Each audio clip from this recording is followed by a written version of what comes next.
So we're here at 7-Eleven now, and we're going to do another experiment using our Maribank and GCash debit cards.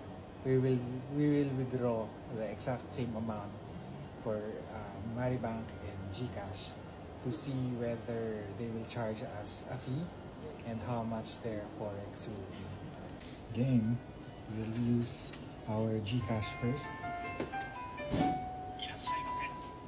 English.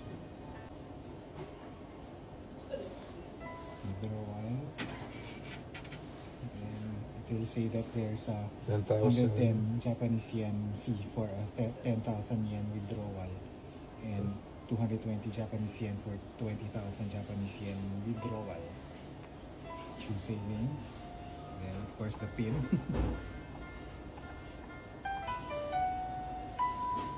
So we choose 10,000.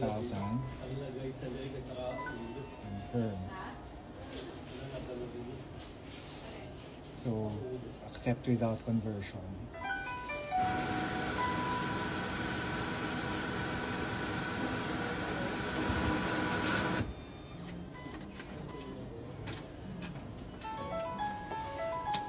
Withdrawal is 3,776.62 according to the text alert that we got.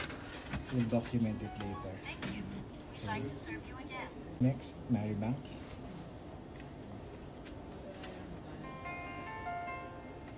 Same procedure, English. Welcome. Then withdrawal, right? Yeah. I'll choose the one with the smaller bills this time. Okay.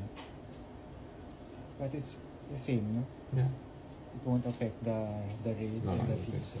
So withdrawal, and then you'll be alerted again with, oh, you may be charged an international The difference. transaction fee. And Okay. okay, so that's a different message from GCash. Then PIN again. Okay, we choose the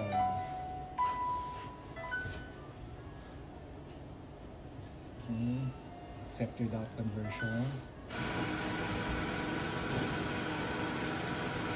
So withdrawal is 3,758.72. So I think that's cheaper. I hope so. GCash. Cash. So GCash charged us 110 Japanese yen as withdrawal fee. So that gave us a total of 3,776.62 pesos for 10,000 Japanese yen. On the other hand, Maribank did not charge us any withdrawal fee nor conversion fee. So for 10,000 Japanese yen, we paid a total of 3,758.72, which is lower than GCash. So what do you think, guys? Comment down below.